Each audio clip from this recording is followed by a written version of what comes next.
Well, good morning there, YouTube. How is everybody out there today? Hey, it's Monday, man. I don't want to do this stuff today, man. But I'm going to. I'm here, working on this old Kawasaki, as my uncle would say. That there got one of them Kawasaki engines on it. Anyway, had to put a new head on it, fellas. And that's pretty much straightforward. I'm going to show you a few little things here that's a little bit different than your Briggs and Stratton and your Kohlers, setting your valve adjustments. And I did want to show you on the here, let me turn the camera around and I'll show you. First thing is, I wanted to show you, sorry, on this exhaust down here, these Kawasaki heads are a little different. Where's the old head? Here's the old head. I'll show you. Okay. See how the exhaust here has two studs coming out? Your Briggs and Stratton is going to have a bolt that goes up in the head.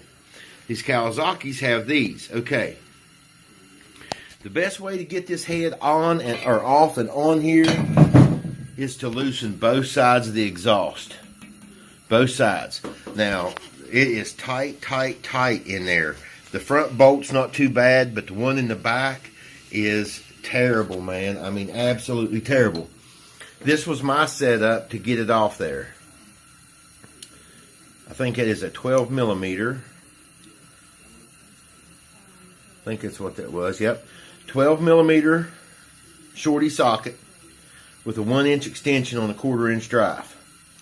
That's how I got it off there. Because if not, you can't get the deep well in there. This is how much difference there is in the clearance. And this, if I quit dropping it, this I'll show you. There's the difference. That little bit right there on that will keep you from getting in there. That 1/2 inch on the deep well socket will keep you from getting to these back bolts on to loosen your exhaust. So it's a 12 millimeter with a little 1-inch extension on a 1/4-inch drive. Okay. Now, to show you the difference, and I wish I wouldn't have put this thing back together already. I could have showed you more. But this bolt, if you notice, there's no nut and lock or stud and lock nut on the valve, on the rocker arm to adjust the valves. That's because this little cylinder right here, that little metal round piece right there, is a cam. It's when you turn it to show you. I want you to watch that top spring when I turn this. It's starting to get tight. And it's going to compress that. See it spring move? See that valve move? What you're doing there, you're tightening it up. So what we're going to do, we're going to roll this thing all the way back around. We're going to loosen it back up. And it's just not loosening the bolt, guys. It's turning the cam, because that bolt that goes through there is got a flat spot on it that hooks into that cam. Now, the specs is between 4 and 6 on your filler gauge. So I'm using a 5 here. Let me switch hands. Can't hold the phone with one hand. Wish I'd have brought my tripod. I always say that, I know. But see, that's too tight. That ain't gonna cut it. That ain't gonna get it. So we're gonna have to turn it some more. But that's how you adjust the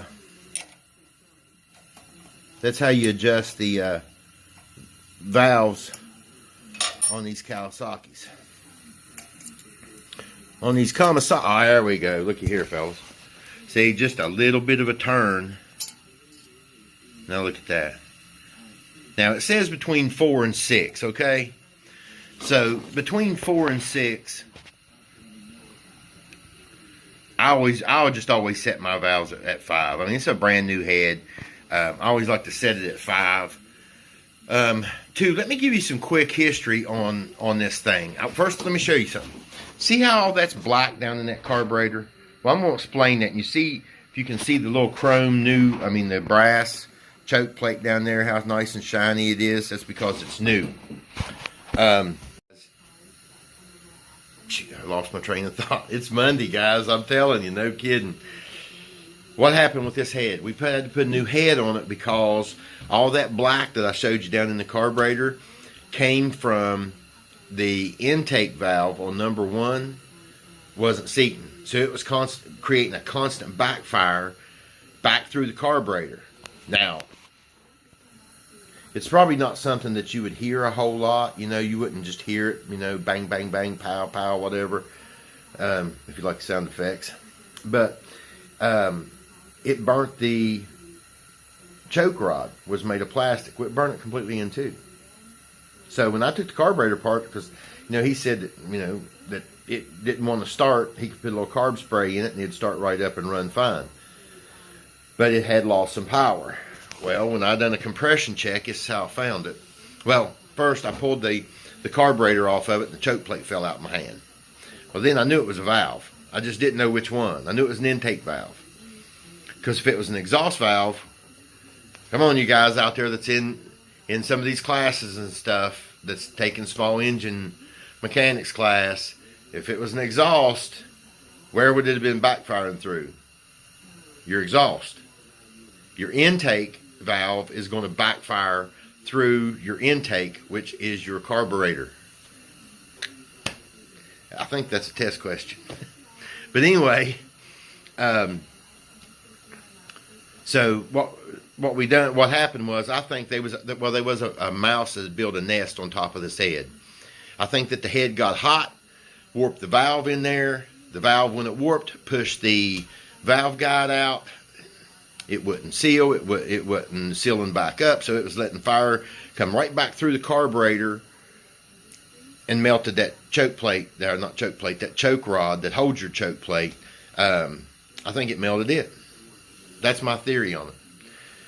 So, but anyway, like I said, guys, when you are dealing with these Kawasaki's, they're a different beast. They're just different, man. They just don't make them like what you'd think. But after you get that rocker arm, like I said, it's Monday. Once you get that rocker arm adjusted, you want to hold the top. That's a 10 millimeter, by the way. The infamous always disappearing, running off, runaway 10 millimeter that you can never find. And I like to use 2 wrenches myself. I know some guys will use a socket or whatever, and I mean, that's fine.